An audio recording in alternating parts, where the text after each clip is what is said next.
Bismillahirrahmanirrahim. Assalamualaikum warahmatullahi wabarakatuh.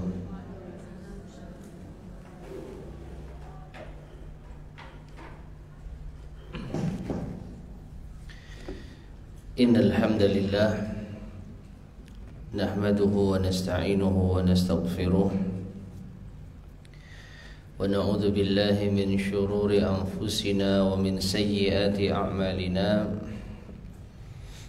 من يهده الله فلا مضل له ومن يضلل فلا هادي له وأشهد أن لا إله إلا الله وحده لا شريك له وأشهد أن محمدا عبده ورسوله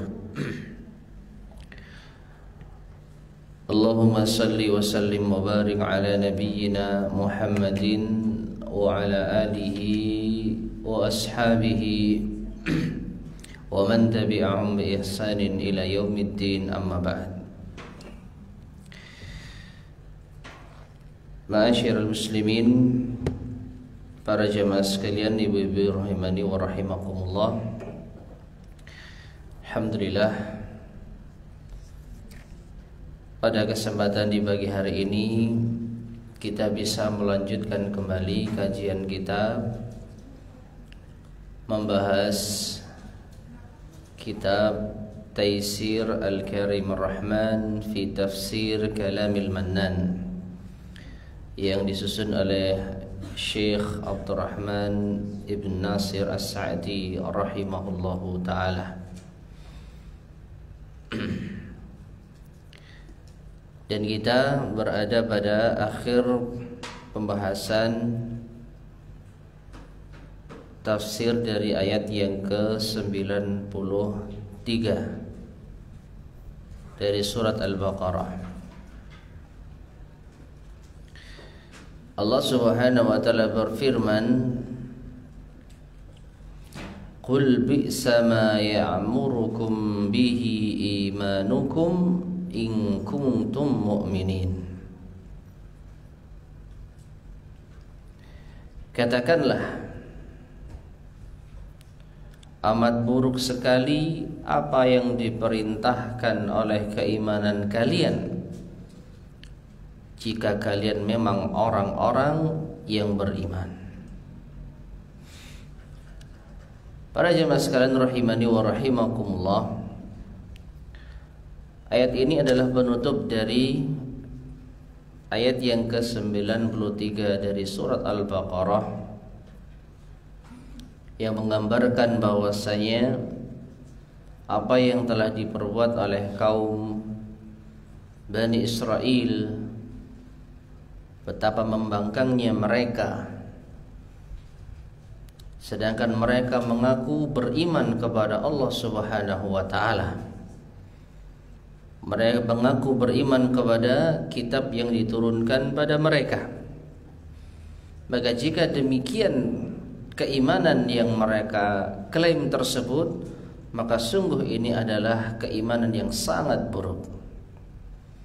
Keimanan yang menjadikan mereka membangkang terhadap ayat-ayat Allah Subhanahu wa taala yang diturunkan kepada Nabi kita Muhammad sallallahu alaihi wasallam. Kalau memang cara beriman yang benar seperti ini, sungguh ini adalah keimanan yang sangat buruk sekali. Nah, sekarang kita baca penjelasan dari al-muallif rahimahullahu ta'ala. Ay antum tada'una al-iman, yaitu kalian telah mengklaim beriman. Wa tatamaddahuna bid-dinil haq, dan kalian merasa terpuji dengan agama yang benar. Wa antum qataltumul anbiya'a, atau wa antum qataltum anbiya Allah, padahal kalian telah membunuh para nabi-nabi Allah. Wa takhadtumul ijla ilahan min dunillah, dan kalian juga menjadikan anak sapi sebagai sesembahan selain Allah. Lama ghaba ankum Musa nabiyullah, ketika tidak hadir di sisi kalian Musa Nabi Allah. Walam taqbalu awamirahu wa nawahiyahu, dan kalian tidak mau menerima perintah-perintahnya, yaitu perintah-perintah Nabi Musa, dan juga larangan-larangannya. Illa ba'da tahdidi wa raf'i turi fawqakum, melainkan setelah ancaman dan diangkatnya gunung di atas kepala kalian. Faltazamtum bil qaul, maka kalian berpegang dengan ucapan. Wa naqadtum bil fi'li, namun kalian melanggar dengan perbuatan. Fama hadzal imanul ladzi da'aitum, maka keimanan seperti apa ini? Alladzi idda'aitum, yang kalian klaim, yang kalian aku-aku. Wa ma hadzal din, dan agama seperti apa ini? Ya. Jadi ma'asyar muslimin rahimani wa rahimakumullah, ini adalah sindiran kepada kaum Bani Israel yang mengaku beriman, yang mengaku mengikuti agama yang benar, yang mengaku pengikut Nabi Musa, yang mengaku mengikuti Taurat, tapi kelakuannya seperti ini. Membunuh nabi-nabi Allah, menjadikan anak sapi sebagai sesembahan, ya, tidak mau diperintah, tidak mau dilarang kecuali setelah mendapatkan tekanan dan ancaman, kecuali ketika diancam di atas gunung atau akan ditimpakan dari atas kepala mereka gunung. Berpegang teguh dengan ucapan, tetapi melanggar dengan perbuatan. Ya, hanya klaim semata, hanya berani bicara, tetapi pengamalannya jauh dari apa yang diucapkan. Maka keimanan seperti apakah ini? Dan agama seperti apakah ini? Kalau memang ini beriman, atau memang ini yang kalian klaim sebagai keimanan, maka bi'sa ma ya'murukum bihi imanakum, sungguh keimanan kalian yang sangat buruk. Cara beriman yang paling buruk ya seperti yang kalian lakukan ini.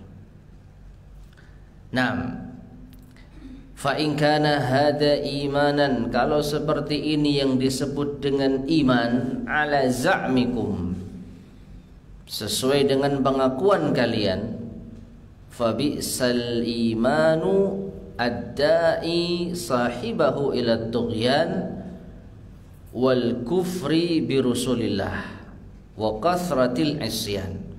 Maka sungguh seburuk-buruk iman adalah yang menyeru pelakunya kepada at-tughyan, kepada melampaui batas, zaliman, dan kufur terhadap rasul-rasul Allah, wa kathratil isyan, dan banyak bermaksiat.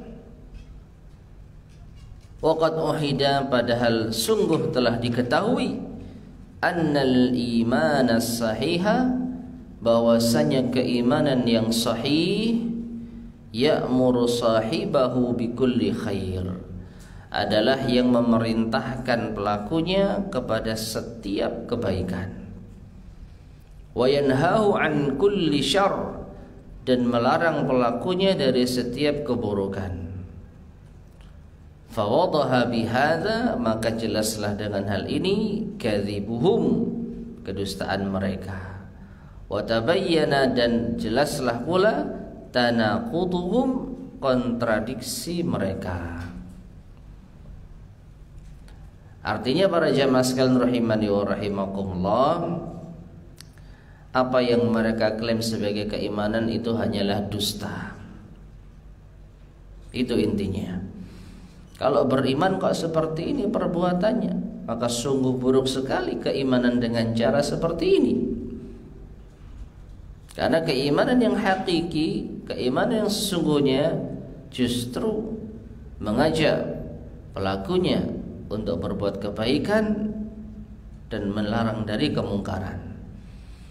Tapi kok justru yang mereka lakukan ini bertentangan. Yang mereka lakukan adalah kemungkaran, kemaksiatan, penentangan. Ya. Maka bisa dipastikan keimanan mereka itu hanyalah dusta. Keimanan yang tidak sesuai dengan hakikatnya, hanya sekedar ucapan iman saja. Nah, ini ma'asyar muslimin rahimani wa rahimakumullah, akhir dari pembahasan ayat yang ke-93. Berikutnya kita masuk pada ayat yang 94 sampai 96. Taib. Seperti biasa silakan dibaca terlebih dahulu.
Taib.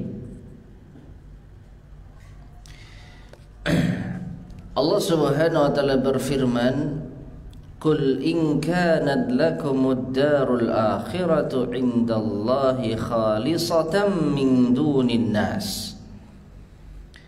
Katakan wahai Muhammad, tentunya kepada orang-orang Bani Israel, ahli kitab, jika kalian berhak masuk ke dalam kampung akhirat, yaitu surga yang dimaksud, yang ada di sisi Allah khalisatan, yang itu murni diperuntukkan untuk kalian, min dunin nas, tidak bagi manusia yang lain. Ya, dan ini adalah apa yang biasa mereka klaimkan. Tidak akan masuk surga kecuali Yahudi dan Nasara. Jadi mereka merasa pasti akan masuk surga kalau nanti meninggal dunia. Maka katakan wahai Muhammad kepada mereka, jika kalian memang benar-benar berhak masuk surga yang khusus diberikan pada kalian, tidak kepada manusia yang lain, fatamannawul maut, maka harapkanlah kematian bagi diri kalian. Coba kalian berangan-angan mati. Berani enggak kalian menginginkan kematian? In kuntum shadiqin, jika kalian orang-orang yang jujur. Ini tantangan dari Allah Subhanahu wa taala kepada Bani Israel. Dan ini adalah tantangan yang sederhana. Kalau mereka yakin matinya nanti masuk surga, ya sudah, inginkan saja kematian, berangan-anganlah kematian. Jangan terlalu ingin panjang umur. Orang kalau sudah merasa yakin pasti masuk surga, lebih baik mati daripada hidup, kan begitu. Ini logika sederhana. Orang yang sudah merasa yakin dirinya nanti kalau mati masuk surga, ya lebih baik mati daripada hidup. Hidup masih ada ujiannya, mengalami naik turun kondisi kehidupan, ekonomi, dan lain sebagainya. Sedangkan kalau mati pasti masuk surga. Ya ngapain repot-repot hidup, mending mati saja, kan begitu. Nah, karena umat Islam tidak bisa meyakini, belum bisa memastikan siapapun di antara kita masuk surga, maka butuh beramal. Kita butuh hidup sebagai bekal amal bagi kita di akhirat. Nah, orang-orang Bani Israel merasa yakin kalau mereka nanti mati masuk surga. Nah, kalau begitu, coba kalian, mau nggak kalian mengangan-angankan kematian jika kalian orang-orang yang jujur? Maka jawabannya adalah walayyatamannahu abadan bima qaddamat aydihim wallahu alimun bizzalimin. Dan sekali-kali tidak akan mereka mau mengangan-angankan kematian selama-lamanya atas apa yang telah diperbuat oleh tangan-tangan mereka. Dan Allah Maha Tahu terhadap orang-orang yang zalim. Jadi jawabannya jelas, nggak akan berani mereka mengangankan kematian, karena mereka tahu ulah mereka ini adalah ulah yang buruk, perbuatan mereka perbuatan yang jahat.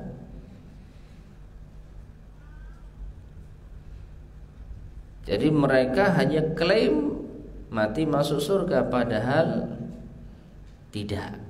Artinya mereka sendiri ketar-ketir oleh karena yang mereka takut mati. Kalau seandainya mati dalam keadaan berbuat dosa sebegitu banyaknya, bagaimana nanti nasibnya? Oleh karenanya mereka ingin terus-menerus hidup dengan kedustaan, dengan kepalsuan, dengan pembangkangan. Ini lebih baik daripada nanti mati dihukum atas perbuatan mereka. Kemudian Allah berfirman, wala tajidannahum ahrasan nasi ala hayah. Dan sungguh wahai Muhammad, engkau jumpai mereka adalah orang yang paling ambisi di dalam kehidupan, orang yang paling ingin hidup, orang yang paling berambisi untuk hidup, ya Bani Israel. Wa minal ladzina asyraku, bahkan lebih ambisi lagi dibandingkan dengan orang-orang musyrik. Orang-orang musyrik yang tidak beriman kepada Allah dan hari akhir, mereka masih lebih mending dibandingkan dengan ahli kitab Bani Israel. Kita bicara mending ya, bukan yang terbaik. Kalau yang terbaik tentu saja umat Islam. Umat Islam tidak mengharapkan kematian, tapi juga tidak takut mati. Ya, kita dilarang mengangan-angankan kematian, tapi juga kita dilarang takut mati, karena mati itu adalah suatu hal yang pasti.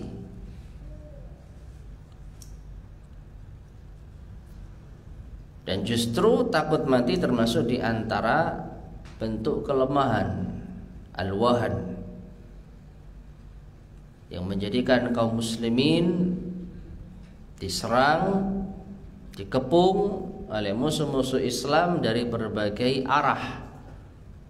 Dalam satu hadis Nabi SAW menyebutkan ini adalah al-wahan. Apa itu? Hubbud dunya wa karahiyatul maut. Cinta dunia dan benci mati. Itu penyakit jamaah sekalian. Oleh karenanya bagaimana sikap seorang muslim? Ya pasrah terhadap kehendak Allah Subhanahu wa taala. Akan dalam satu kondisi boleh seseorang berdoa dengan doa yang terbaik. Allahumma in kanatil hayatu khairan li fa ahyini wa idza kanatil wafatu khairan li fa tawaffani. Ya Allah, jika kehidupan itu lebih baik bagiku maka hidupkanlah aku, panjangkan usiaku. Namun jika kematian itu lebih baik bagiku maka wafatkanlah aku. Minta doa yang terbaik kepada Allah Subhanahu wa taala. Ini diperbolehkan. Tapi kalau menginginkan kematian semata-mata nggak boleh. Tapi ingin nggak mati juga nggak boleh. Ya Allah, jangan matikan saya, ya Allah. Saya masih ingin hidup, ya Allah. Nah, kalau seperti ini, inilah perbuatan orang-orang Bani Israel. Mereka orang yang paling ambisi untuk senantiasa hidup, tidak mau mati mereka. Bahkan lebih parah dibandingkan dengan orang-orang musyrik. Sampai-sampai Allah mengatakan yawaddu ahaduhum law yu'ammaru alfa sanah. Masing-masing dari mereka menginginkan seandainya diberi umur 1000 tahun. Mau bu umur 1000 tahun? Nggak bosan tak hidup terus? Ya? Apa bu yang mau dinikmati dari hidup? Ya gini-gini itu aja hidup itu kan. Ya sudah cukup. Kata Nabi SAW, a'maru ummati baina 60 wa 70 wa yajuzu man wa qalla man yajuzu dzalik. Kama qala Nabi SAW, usia umatku kata Nabi SAW itu antara 60 sampai 70 tahun. 1000 kelamaan bu. Sedikit yang lebih dari itu, lebih dari 60-70 sedikit, 80-90-100 mungkin hanya sedikit. Yang paling banyak 60-70. Itu sudah paling cukup ini bu. Mau jadi nenek-nenek terus? Ya. Mau ngeramut cucu terus? Cucunya sudah nikah, cicitnya terus seperti itu.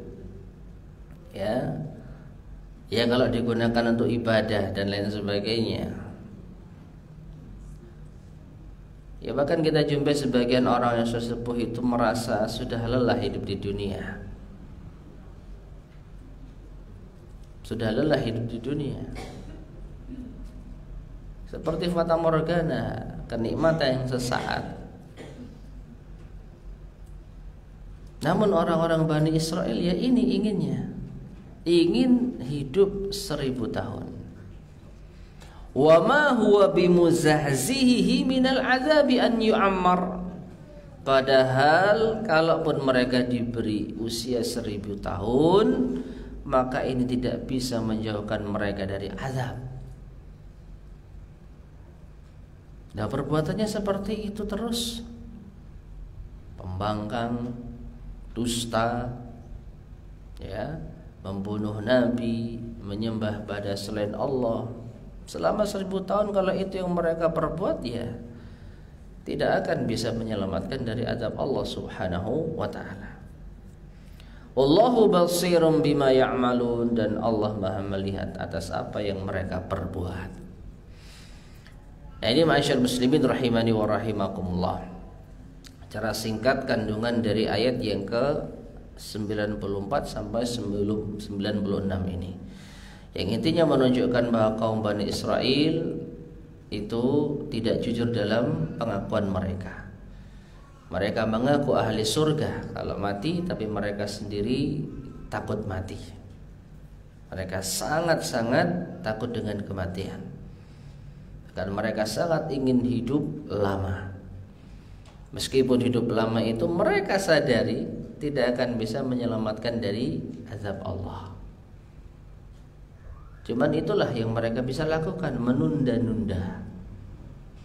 Semakin lama meskipun pada akhirnya mereka tahu mereka akan dihukum oleh Allah Subhanahu wa taala. Betapa mereka tidak menggunakan akal mereka. Ya. Karena orang kalau menggunakan akalnya sudah tahu bakal dihukum atas perbuatannya, dan kalau semakin lama diberi hidup semakin dihukum, ya tentu harusnya memilih cukup. Kalau semakin lama saya hidup semakin dihukum, maka mending mati saja. Paling tidak hukumannya lebih ringan daripada orang yang diberi hidup lama. Tapi mereka sekali lagi orang yang buta, orang yang tuli, dan orang yang tidak bisa menggunakan akalnya dengan jernih. Taib. Sekarang mari kita baca penjelasan dari al-mu'allif rahimahullahu ta'ala. Ay qul lahum, yaitu qul. Yang pertama Allah mengatakan qul, katakanlah, yaitu lahum ala wajhi tashihi da'wahum. Katakan wahai Muhammad lahum, kepada mereka, untuk membetulkan klaim mereka. Ya, sampaikan ini sebagai koreksi atas klaim mereka. Yaitu apa? Klaim mereka adalah ahli surga, surga yang khusus diberikan kepada Bani Israel, tidak kepada selain mereka. Maka katakan ini, in kanat lakumud darul akhirah, jika mereka atau jika kalian wahai Bani Israel berhak mendapatkan kampung akhirat, ya'nil jannah, yaitu surga, khalisatan min dunin nas, yang murni untuk mereka, tidak pada manusia yang lain, tidak bagi manusia yang lain. Kama za'amtum, sebagaimana klaim kalian, annahu lan yadkhulal jannata illa man kana hudan aw nasara, tidak akan masuk surga kecuali Yahudi atau Nasara. Wa anna an-nara lan tamassahum, atau lan tamassahum illa ayyaman ma'dudah. Dan mereka juga mengklaim bahwasanya neraka tidak akan menyentuh mereka kecuali hanya hari yang sedikit saja. Ini kan sudah pernah kita bahas, ya. Lan tamassana an-nar illa ayyaman ma'dudah. Kami tidak akan disentuh api neraka kecuali sebentar saja. Kalaupun dihukum hanya sedikit. Fa in kuntum shadiqin, maka jika kalian jujur bihadhihi da'wah, dengan klaim ini, fatamannawul maut, maka angan-angankanlah kematian. Wa hadha naw'u mubahalatin bainahum wa baina Rasulillah sallallahu alaihi wasallam. Dan ini ma'asyar muslimin rahimani wa rahimakumullah adalah salah satu jenis mubahalah antara mereka dengan Rasulullah sallallahu alaihi wasallam. Jadi tafsir ayat ini mengharapkan kematian itu bukan mengharapkan kematian biasa gitu ya. Saya ingin mati, bukan, tetapi dengan praktek mubahalah. Pernah tahu mubahalah Ibu sekalian? Ya. Kalau mubahalah kita bisa melihat ya. Contohnya di dalam surat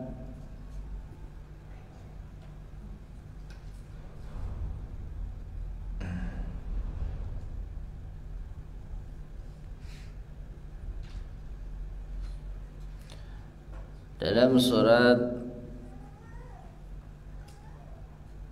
Ali Imran ayat ke-61.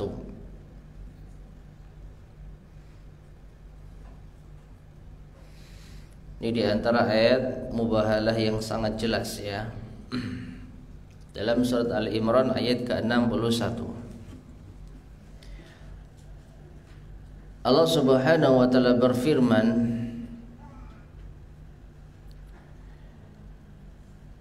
"Faman hajjaka fihi min ba'di ma ja'aka minal ilmi." Maka siapa yang membantahmu dalam hal ini setelah engkau memperoleh ilmu, faqul, maka katakanlah wahai Muhammad kepada mereka yang membangkang tersebut, ta'alau, mari kita penuhi janji, mari kita datangi, nad'u abna'ana wa abna'akum, kita panggil anak-anak kami dan anak-anak kalian, wa nisa'ana wa nisa'akum, kita panggil wanita-wanita kami dan wanita-wanita kalian, wa anfusana wa anfusakum, kita panggil diri kita dan juga kalian, thumma nabtahil, kemudian mari kita bermubahalah, fanaj'al la'natallahi 'alal kadzibin, maka kita jadikan laknat Allah atas orang yang berdusta. Ya, jadi dipanggil semua warga rame-rame, pihak yang pro maupun yang kontra. Dalam hal ini Rasulullah SAW menantang mereka, kalau kalian mengklaim kalian itu beriman dengan benar, kalian ahli surga, ayo kita datang ke lapangan, bawa istri kalian, anak kalian, saudara kalian, kami juga akan membawa anak istri saudara kami. Lalu di tengah lapang itu kita akan bersumpah dengan menyebut nama Allah. Siapa yang dusta maka dia akan mendapatkan laknat. Itulah mubahalah. Nah, kalau mereka benar-benar yakin kebenaran ada di pihak mereka, harusnya mereka nggak takut. Nggak takut mati. Kalau mereka mengklaim mereka berada di pihak yang benar, mereka ahli Taurat, pengikut Nabi Musa, beriman kepada Allah, sedangkan Nabi kita SAW itu berada di pihak yang keliru, katakanlah Nabi yang palsu, mengada-ada, dan lain sebagainya, tujuan-tujuan itu, ya sudah kita tentukan hari pertemuan di Tanah Lapang dihadiri oleh masyarakat. Lalu kita bersumpah dengan menyebut nama Allah bahwa laknat Allah ditimpakan kepada orang-orang yang berdusta. Nah, jadi ayat ini yang Allah sebutkan di dalam firman-Nya, fatamannau al-maut in kuntum shadiqin, itu maksudnya adalah hendaknya mereka berani untuk melakukan mubahalah. Dan bagi orang yang meyakini kebenaran ada di pihaknya, tentu tidak akan takut bermubahalah. Tentu tidak akan takut bermubahalah. Dan berarti kan ma'asyar muslimin rahimani wa rahimakumullah, sampai pun orang-orang yang jelas menyimpang tapi meyakini kebenaran ada di pihaknya, tidak takut bermubahalah. Dan ini pernah terjadi. Di antara sejarah yang tercatat di dalam masalah ini adalah tewasnya seorang nabi palsu yang sangat terkenal, Mirza Ghulam Ahmad. Pernah dengar? Silakan ibu sekalian membaca artikel tentangnya, bagaimana ia tewas setelah bermubahalah dengan ulama Ahlus Sunnah wal Jamaah.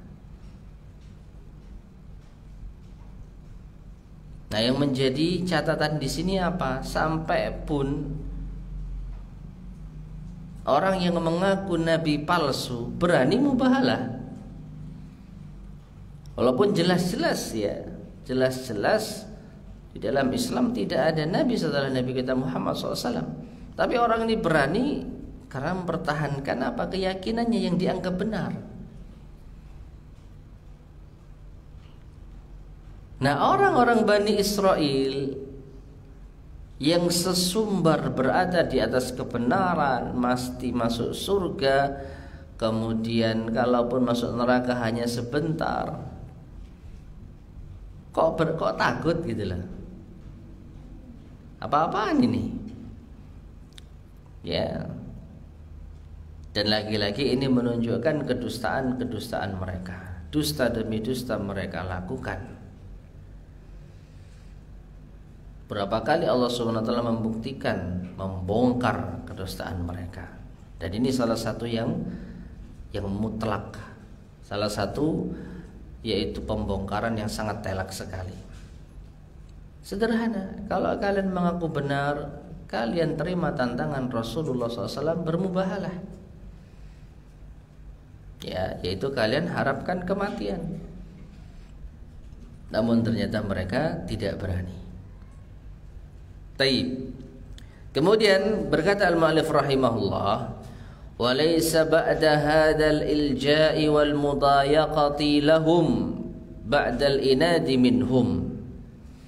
Dan tidak ada setelah paksaan dan tekanan pada mereka ini, setelah pembangkangan dari mereka, illa ahada amrain, kecuali satu di antara dua pilihan. Jadi setelah mereka ditekan dengan cara seperti ini, maka hanya ada dua pilihan yang mereka harus ambil salah satunya. Imma an yu'minu billahi wa rasulihi. Pilihan yang pertama, dan ini yang paling baik, masih ada kesempatan lagi-lagi Allah membukakan kesempatannya jemaah. Beriman kepada Allah dan Rasulnya. Ya, sudah ditekan seperti ini, kalau mau baik ada kesempatan. Apa? Beriman kepada Allah dan Rasulnya. Sudah lepaskan semua kesombongan, keangkuhan, tunduk kepada Allah Subhanahu wa ta'ala.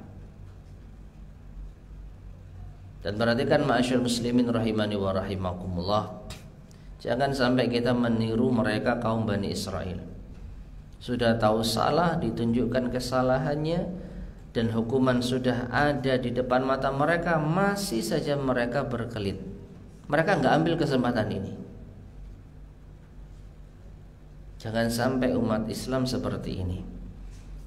Ketika Allah Subhanahu wa ta'ala sudah ungkap kesalahan kita, bahkan mungkin kita diperlihatkan kesalahannya, ya sudah akui saja. Malu ya malu, tapi ini cara terbaik. Jangan malah ngeles, jangan malah berusaha untuk mencari pembenaran. Ya, seorang muslim harus berani mengakui kesalahan. Salah ya salah, meskipun mungkin malu, seakan-akan ditampar, yaitu pipinya, diperlihatkan keburukannya dari manusia. Itu nggak ada apa-apanya dibandingkan dengan keangkuhan kita di dalam mempertahankan kesalahan yang nantinya justru akan mendatangkan madarat yang lebih besar.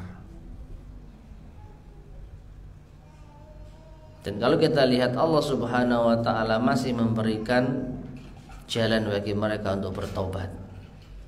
Makanya saya menjelaskan, setelah mereka dihadapkan pada posisi yang sangat terdesak ini, hanya ada dua jalan yang mereka harus pilih. Yang pertama, beriman kepada Allah dan Rasulnya.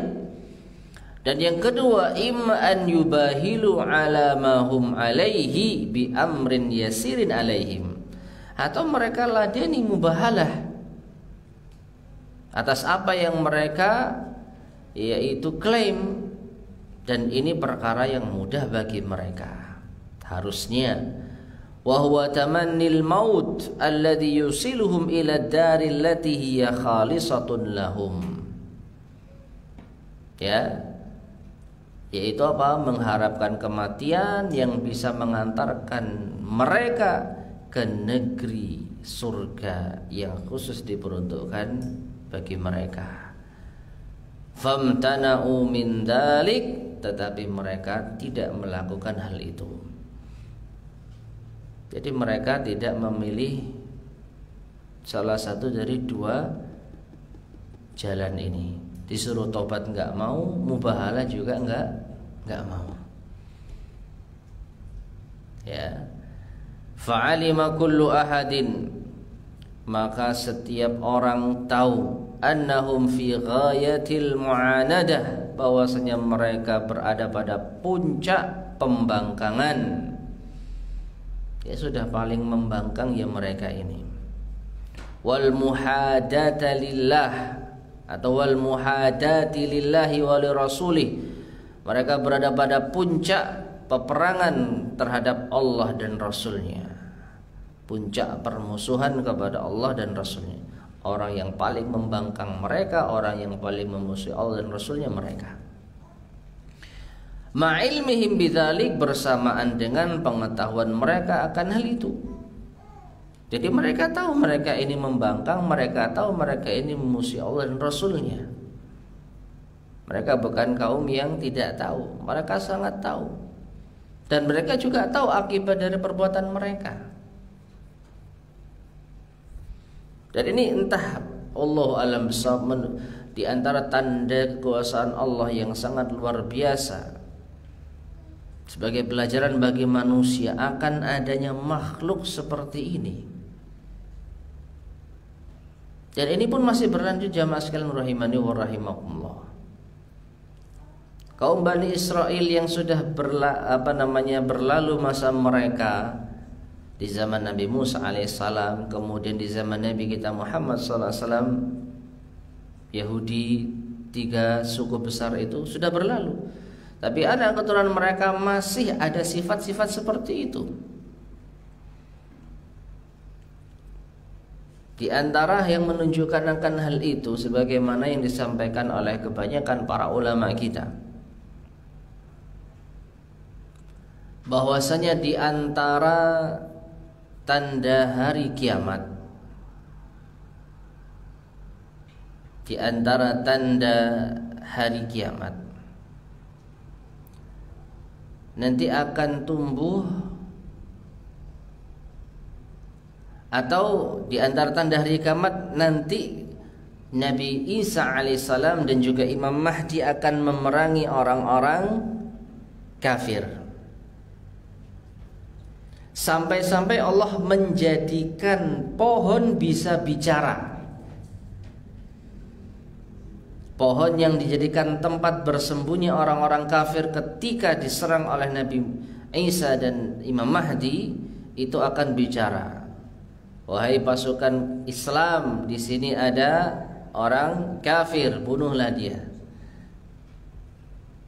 Kecuali ada satu jenis pohon yang tidak bisa bicara. Pohon apa? Ada yang pernah tahu? Pohon gharqad. Pohon gharqad ini pohon yang diam kalau ada orang kafir bersembunyi di baliknya. Dan menurut cerita dari para ulama dan para asatidah kita, orang-orang Yahudi sekarang sudah rajin nanam pohon gharqad. Coba lihat, mereka tahu nanti mereka akan diperangi oleh Nabi Isa dan Imam Mahdi. Artinya mereka tahu dong kalau mereka berada di pihak yang salah. Gitu kok masih nanam pohon. Ya, lagi-lagi untuk menunda kematian mereka. Dan ini sungguh di luar nalar manusia, akal sehat.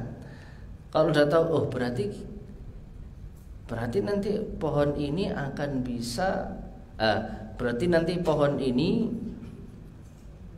ya akan bisa menyembunyikan keberadaan orang kafir dari serangan kaum muslimin. Kaum muslimin tentu mendapat pertolongan dari Allah SWT. Allah menjadikan pohon-pohon bisa bicara. Cuman pohon ini saja yang tidak mau bicara. lalu dia berada di balik pohon itu, kan lucu. Sudah jelas dia berada di pihak yang keliru, tapi dia masih mempertahankannya dengan berusaha menunda kematian. Nanam pohon itu tadi. Dan ini kelakuan anak cucu Bani Israel sampai sekarang, tidak jauh dengan para pendahulunya. Nah, jadi mereka orang-orang yang sangat tahu tentang kondisi mereka.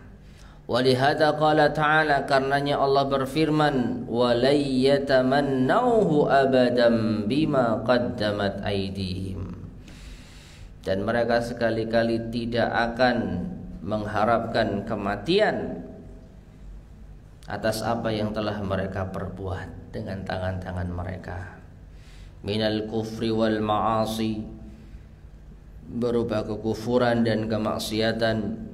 Li'annahum ya'lamun, karena mereka tahu annahu tariqun lahum ilal mujazati bi a'malihimul khabithah. Karena tahu apa? Bahwa kematian adalah jalan bagi mereka untuk dibalas atas amal-amal mereka yang buruk. Nah, ini ternyata jamaah sekalian jawabannya. Kalau mereka mati, mereka pasti akan dibalas. Makanya mereka nggak mau mati. Ingin hidup lama, 1000 tahun kalau bisa, hanya sekedar untuk menunda kematian. Karena jelas mati sudah habis mereka. Ya. Fal mautu akrahu syai'in ilaihi, maka kematian adalah sesuatu yang sangat mereka benci. Wahum ahrasu alal hayati min kulli ahadin minan nas, dan mereka adalah manusia yang paling ambisi untuk hidup dari setiap manusia yang ada di dunia. Sampai-sampai mengalahkan siapa? Orang-orang musyrik. Orang-orang musyrik tidak percaya dengan akhirat, tidak percaya dengan surga dan neraka, tapi mereka enggak segininya terhadap kematian. Berbeda dengan kaum Bani Israel, mereka paling benci dengan yang namanya kematian. Hatta minal musyrikin alladziina la yu'minuna bi ahadin minar rusuli wal kutub, sampai-sampai mereka lebih benci terhadap kematian dibandingkan dengan kaum musyrikin yang tidak beriman kepada seorang pun rasul dan satu pun kitab. Mereka beriman kepada Rasul, mereka beriman kepada kitab. Dan di dalam pesan-pesan Rasul dan kitab-kitab tentu ada pengingat kematian. Ya, mustahil ada ajaran dari Rasul dan kitab yang tidak mengingatkan umat tentang kematian. Tidak ada satupun kitab yang Allah turunkan melainkan pasti akan ada pesan-pesan tentang kematian. Itu mereka dapatkan. Tapi mereka paling benci dengan kematian. Sedangkan orang-orang musyrikin yang mereka tidak percaya dengan kitab dan Rasul, tidak sebegitunya. Tsumma dzakara syiddata mahabbatihim lid-dunya, lalu Allah sebutkan betapa cintanya mereka terhadap dunia. Faqal, Allah berfirman, yawaddu ahaduhum law yu'ammaru alfasanah, masing-masing dari mereka ingin untuk dihidupkan selama 1000 tahun. Wa hada ablaghu ma yakunu minal hirs, dan ini adalah tanda yang sangat jelas menunjukkan betapa mereka itu sangat ambisi. Tamannau halatan hiya minal muhalat, yaitu mengharapkan, mengangan-angankan suatu keadaan yang mustahil. Mustahil 1000 tahun manusia hidup, tapi itu mereka inginkan. Wal halu annahum law umiru al-umr al-madhkur, dan keadaannya pula seandainya mereka diberi umur seperti umur yang disebutkan, berapa? 1000 tahun, lam yughni anhum syai'a, ini tidak akan bisa memberi manfaat sedikit pun. Wala dafa'anhum minal adabi syai'a, dan tidak pula bisa mencegah dari azab yang akan ditimbulkan pada mereka sedikit pun juga. Wallahu basirum bima ya'malun, dan Allah Maha melihat atas apa yang mereka perbuat. Tahdidun lahum 'alal mujazati bi a'malihim, ini juga ancaman bagi mereka dan balasan atas perbuatan-perbuatan mereka. Taib.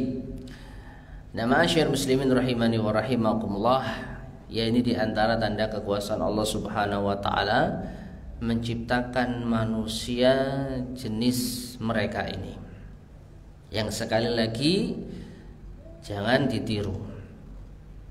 Ya, ketika Allah Subhanahu wa taala menceritakan jenis manusia yang sangat luar biasa dahsyatnya di dalam pembangkangan, kekufuran, kedustaan, penentangan, ya, maka ini pelajaran bagi kita agar jangan sampai seperti mereka.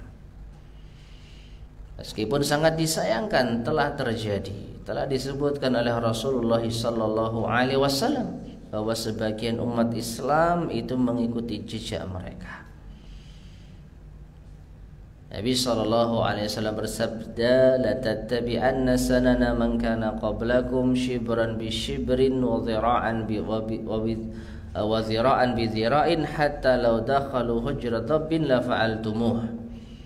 Sungguh di antara kalian akan mengikuti jejak langkah orang-orang sebelum kalian, sejengkal demi sejengkal, sehasta demi sehasta, hingga seandainya mereka masuk ke dalam lubang dhab, hewan melata yang ada di padang pasir yang memiliki lubang yang tidak akan mungkin manusia masuk ke dalamnya, tapi karena mereka masuk, la dakhaltumu, kalian akan ikut-ikutan masuk. Maka dikatakan kepada Nabi SAW, al-Yahudu wan Nasara, apakah mereka itu Yahudi dan Nasara? Maka Rasulullah SAW mengatakan, faman, kalau bukan mereka siapa lagi? Kalau bukan Yahudi dan Nasara, siapa lagi yang kalian ikuti jejak langkahnya? Dan ini nyata. Ya, kaum muslimin di zaman ini banyak mengikuti kebiasaan orang-orang Yahudi dan Nasara, padahal mereka adalah kaum pembangkang, kaum pendusta, kaum yang paling memusuhi Allah dan Rasulnya. Dan tidak cukupkah pelajaran yang telah Allah berikan di dalam Al-Quran tentang keadaan mereka seperti ini pantaskah diikuti oleh orang yang mengaku beriman kepada Allah dan Rasulnya? Nah, sekali lagi jamaah sekalian rahimani wa rahimakumullah, Allah menceritakan kisah-kisah kaum Bani Israel yang menjadi sebab mereka dimurkai dan dilaknat oleh Allah, agar jangan sampai kita meniru perbuatan mereka. Di setiap ayat-ayat yang menyebutkan tersisip pesan ini. Oh, mereka ternyata melakukan ini, ya jangan kalian melakukan itu. Termasuk ini, mereka orang yang takut untuk bermubahalah, padahal mereka mengklaim mereka berada di atas kebenaran, kalau mati masuk surga. Ya, kalian umat Islam jangan seperti itu, jangan pengecut. Kalau kalian mengaku berada di atas kebenaran, pertahankan itu. Ya, kalaupun bermubahalah, lakukan lillahi ta'ala. Berani. Siapa yang dusta akan ditimpa laknat Allah. Dan jangan takut dengan yang namanya kematian. Dan jangan berangan-angan yang mustahil, hidup 1000 tahun. Ini mustahil. Dan seandainya diberikan kehidupan pun, itu tidak bisa memberi manfaat pada mereka, kecuali hanya menunda azab, hanya menunda siksa. Wallahu a'lam bishawab. Taib. Sekarang kita masuk pada ayat yang ke-97-98. Silakan.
Tayyib.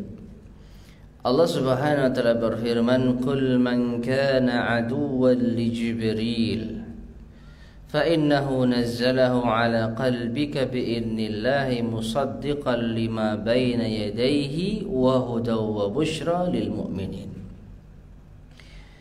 Katakanlah, barang siapa yang menjadi musuh bagi Jibril, maka sesungguhnya ia, yaitu Jibril, telah menurunkan Al-Quran ke dalam hatimu dengan izin Allah. Al-Quran yang membenarkan kitab-kitab yang sebelumnya dan menjadi petunjuk serta berita gembira bagi orang-orang yang beriman. Man kana aduwwan lillahi wa malaikatihi wa rusulihi wa Jibril wa Mikala fa innallaha aduwwun lil kafirin. Maka barang siapa yang menjadi musuh Allah, malaikat-malaikatnya, rasul-rasulnya, Jibril dan Mikail, maka sesungguhnya Allah musuh bagi orang-orang kafir. Tayyib. Ma'asyar muslimin rahimani wa rahimakumullah. Secara garis besar, mereka orang-orang Bani Israel, di antara alasan mereka tidak mau beriman kepada Allah, tidak mau beriman kepada Rasulullah sallallahu alaihi wasallam, karena malaikat yang diutus oleh Allah kepada Nabi kita Muhammad adalah Jibril alaihissalam.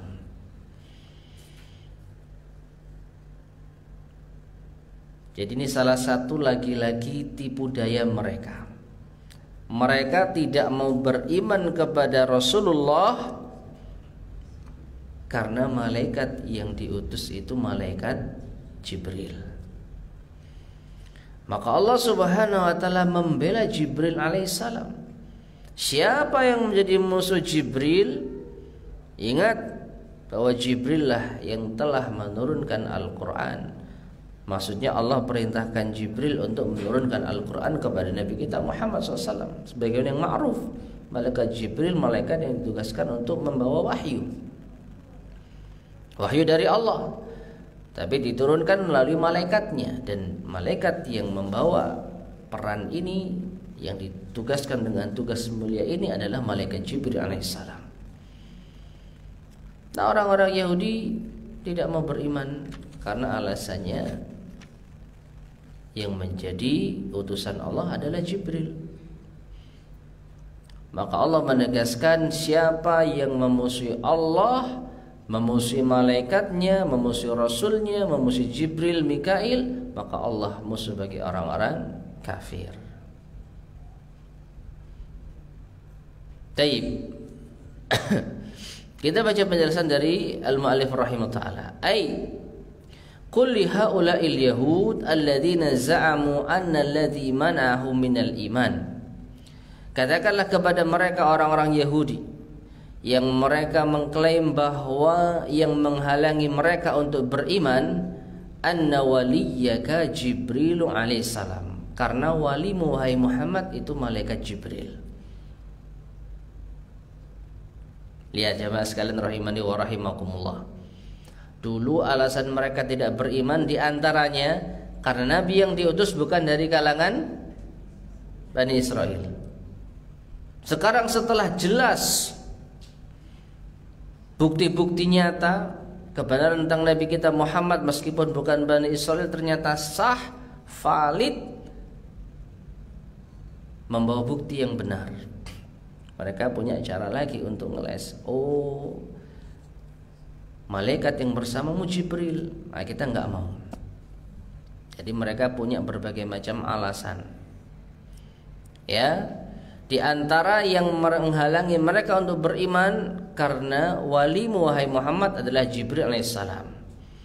Walau kana ghairahu min malaikatillah, seandainya bukan Jibril, seandainya selain Jibril dari malaikat-malaikat Allah, la amanu bika wa saddaqu, tentu mereka akan beriman kepadamu dan mereka akan membenarkanmu.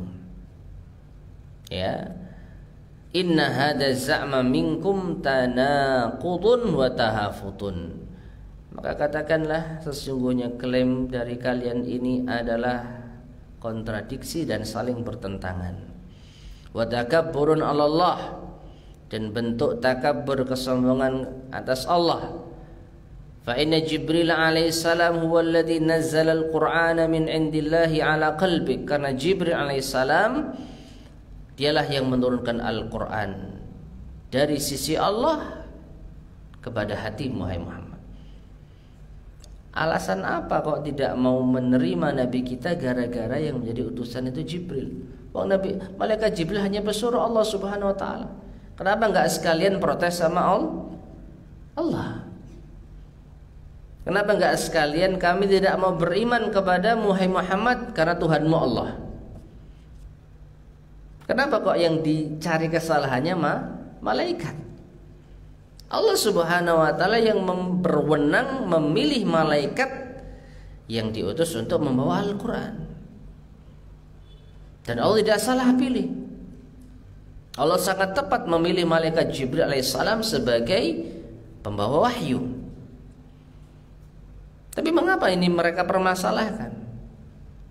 Karena malaikat yang diutus itu Jibril, mereka nggak mau beriman. Ya. Awalnya mereka tidak mau beriman karena nabinya dari kalangan Bani Israel. Tapi setelah jelas bukti-bukti nyata yang tidak bisa mereka patahkan, sekarang mereka cari cara lain. Gak mau beriman kepada Nabi kita karena malaikat yang diutus si Jibril. Ya.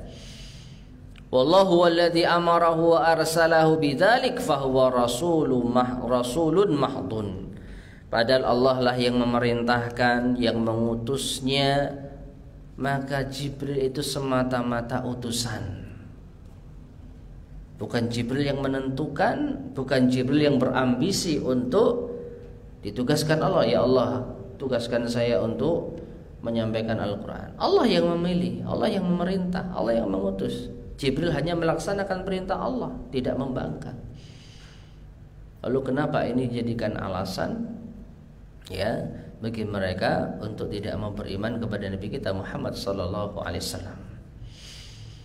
Ma'ana hadzal kitab alladhi nazzala bihi Jibril musaddiqan lima taqaddamahu minal kutub. Padahal kitab yang dibawa oleh Jibril, yang turun dengannya Jibril alaihissalam, membenarkan kitab-kitab sebelumnya.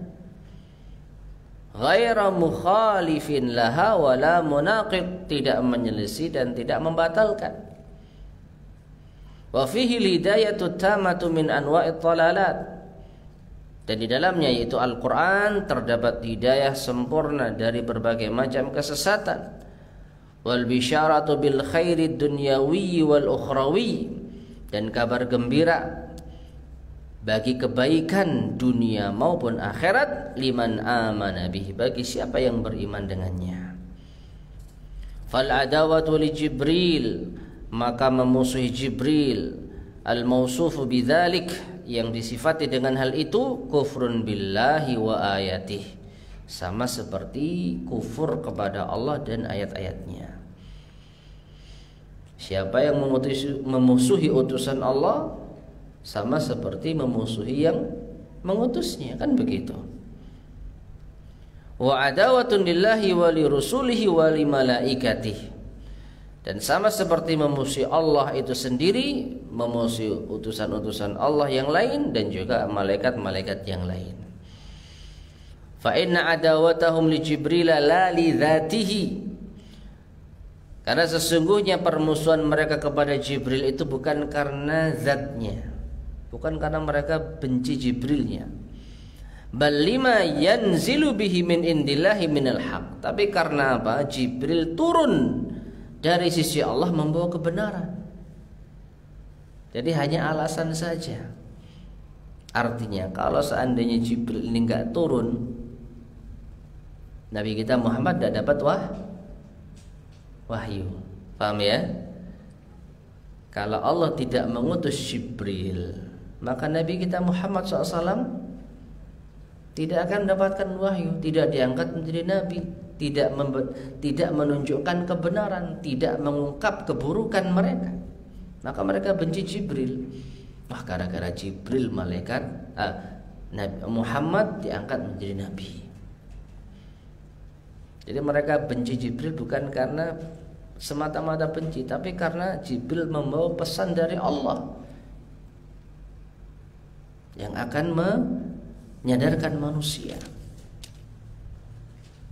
Nah ini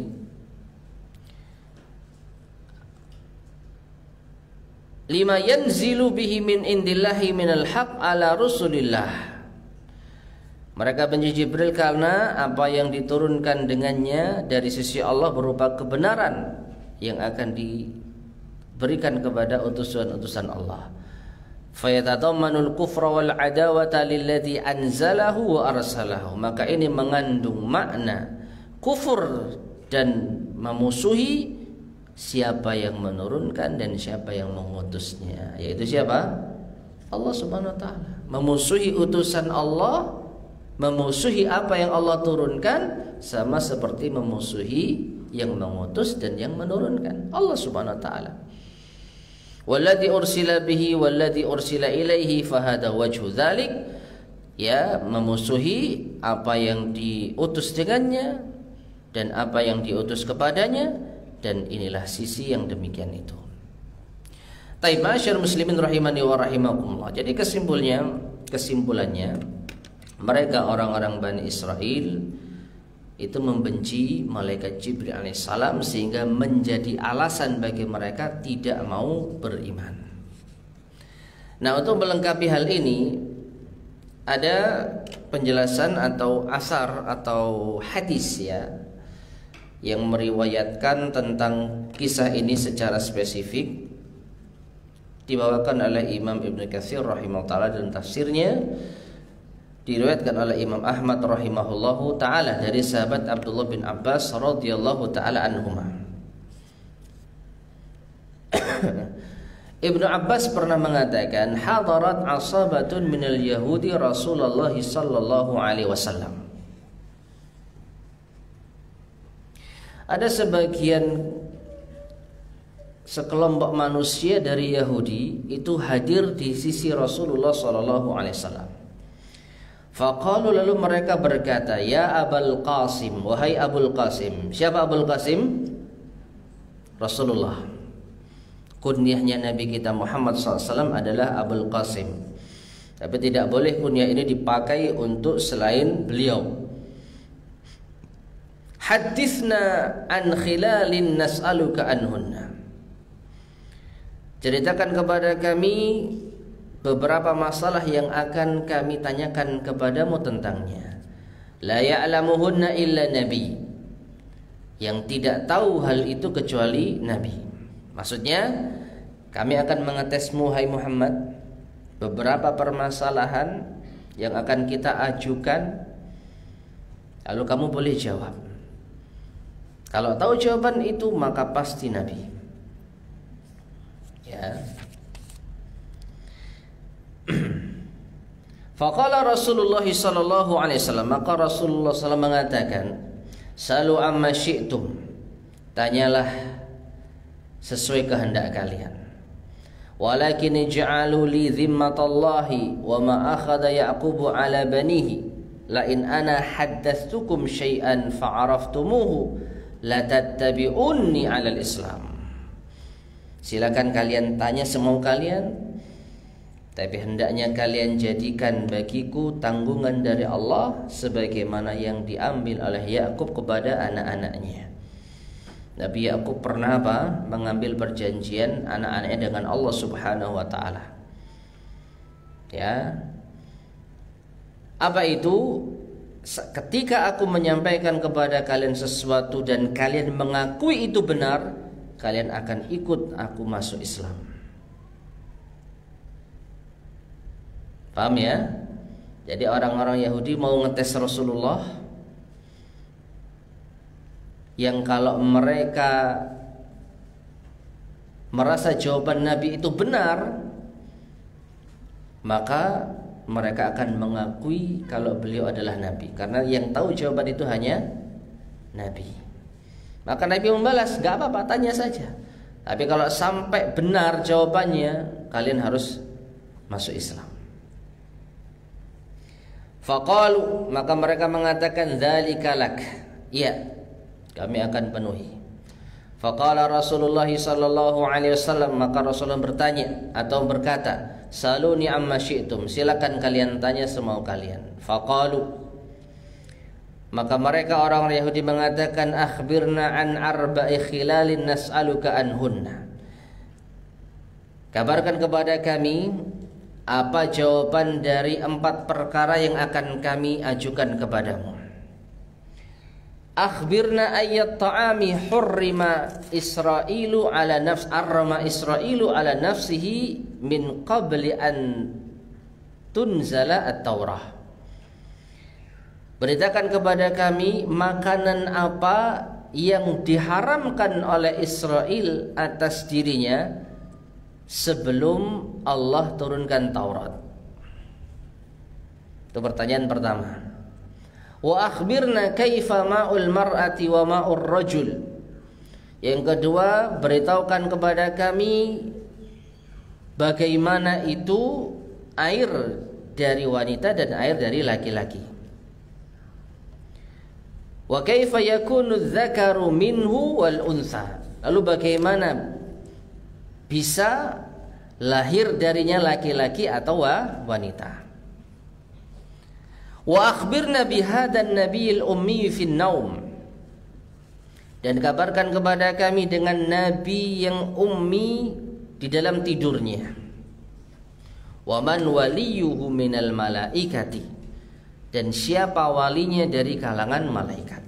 Jadi ada 4 pertanyaan tentang makanan yang diharamkan Israel, lalu tentang air mani laki-laki dan wanita, bagaimana bisa lahir laki-laki dan bagaimana bisa lahir wanita, lalu bagaimana ya tentang nabi di dalam tidurnya, dan yang keempat yang terakhir, siapakah wali dari nabi tersebut, malaikat siapakah yang menjadi wali dari nabi tersebut.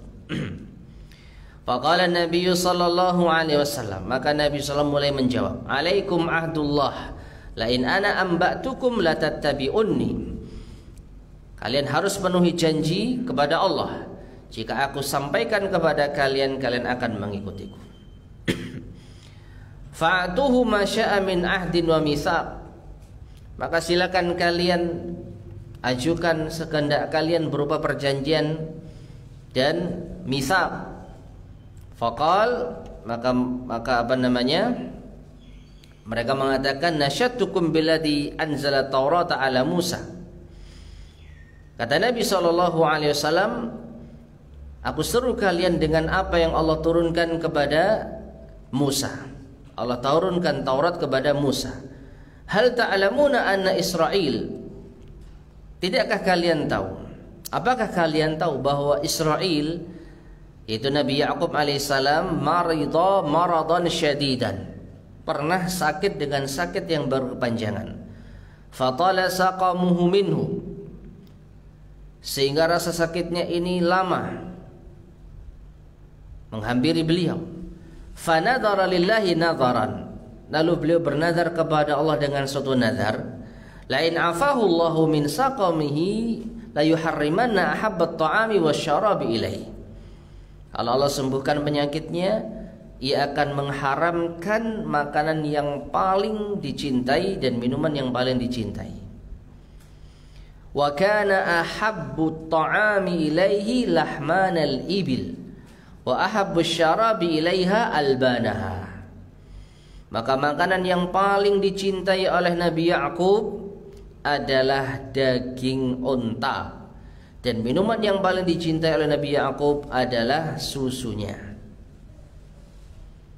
Faqalu, maka mereka orang-orang Yahudi mengatakan, Allahumma na'am, ya Allah betul. Jadi jawaban pertama apa? Betul. Jadi Nabi Yakub mengharamkan makanan yang paling dicintai sebagai nazarnya. Apa itu? Daging unta dan susu unta. Faqala Rasulullah SAW, maka Rasulullah mengatakan, Allahumma syahad alaihim, ya Allah saksikanlah mereka. Wa unshidukum billahi alladzi la ilaha illahu alladzi anzala Taurata ala Musa. Dan aku seru kalian dengan menyebut nama Allah yang tidak ada Tuhan yang disembah dengan benar kecuali Dia, yang telah menurunkan Taurat kepada Musa. Hal ta'lamuna anna ma'ar rajuli abyadu ghalid. Tidakkah kalian tahu? Apakah kalian tahu bahwa air mani laki-laki itu putih dan kental? Wa anna ma'al mar'ati asfar raqiq, sedangkan air mani wanita itu kuning dan encer. Fa ayyuhuma ala kana lahul waladu wasyabahu biidznillah. Maka siapa dari kedua air yang mendominasi ini, maka anak itu akan serupa dengannya dengan izin Allah. Apakah jadi laki-laki atau wanita? Wa idza ala ma'ur rajuli ma'al mar'ati kana al waladu dzakaran biidznillah. Kalau air mani laki-laki yang mendominasi atas air mani wanita, maka anak itu akan menjadi laki-laki dengan izin Allah. Wa idza ala ma'ul mar'ati ma'ar rajuli kana al-waladu untha biidznillah. Dan kalau air mani wanita yang mendominasi dari air mani laki-laki, maka anak itu akan menjadi wanita dengan izin Allah. Tapi ini juga rahasia Allah, Bu. Siapa yang tahu air mani mana yang mendominasi? Kan gitu ya. Nggak bisa tahu kita. Tapi Nabi SAW menyampaikan dia seperti ini. Ya. Qalu, mereka orang Yahudi mengatakan Allahumma na'am, ya Allah betul. Jawaban kedua apa? Betul ternyata. Qal, Rasulullah SAW mengatakan Allahumma syahad, ya Allah saksikanlah. Qala, kemudian Rasulullah mengatakan lagi, wa unshidukum billadzi anzala Taurata ala Musa. Dan aku seru kalian dengan nama Allah yang telah menurunkan Taurat kepada Nabi Musa. Hal ta'lamuna anna hadan nabiyyal ummiyya? Apakah kalian tahu bahwa nabi yang ummi ini tanamu ainahu wa la yanamu qalbuhu? Ya, kedua matanya tidur tetapi hatinya tidak tidur. Itu pertanyaan ketiga mereka kan tadi. Ya. Pertanyaan mereka ketiga tadi apa? Beritakan kepada kami seorang nabi yang ummi di dalam tidurnya. Tidurnya nabi itu seperti apa? Maka Nabi menjawab, tidurnya nabi itu matanya terbejam, hatinya tidak. Ya. Qalu, mereka mengatakan Allahumma na'am. Ya Allah, betul. Qal, Rasulullah SAW mengatakan Allahumma syahad, ya Allah saksikanlah. Nah, 3 jawaban betul, tinggal 1. Dan 1 ini penentuan jemaah sekalian. Qalu, mereka mengatakan antal an, sekarang kamu benar. Sampai pada 3 jawaban ini kamu benar. Namun sekarang fahadithna man waliyuka minal malaikah. Sekarang sebutkan, sampaikan kepada kami siapa walimu dari kalangan malaikat. Fa indaha nujami'uka au nufarikuka. Dengan jawaban inilah kita akan berkumpul denganmu atau kita akan berpisah denganmu. Qal, maka Rasulullah menjawab, fa inna waliyyi Jibril wa lam yab'atsillahu nabiyyan qad illa wa huwa waliyuh. Rasulullah sallallahu alaihi wasallam menjawab, sesungguhnya waliku adalah Jibril, karena Allah tidaklah mengutus seorang nabi satupun kecuali Jibril lah walinya. Tidak ada seorang pun nabi yang diutus oleh Allah kecuali melalui perantara malaikat Jibril AS. Memang tugasnya Jibril menurunkan wahyu kepada para nabi. Sampai pun Nabi Musa AS, meskipun namanya beda, ya, namanya Namus, tetapi sama hakikatnya Jibril AS, beda bahasa saja. Beda bahasa saja.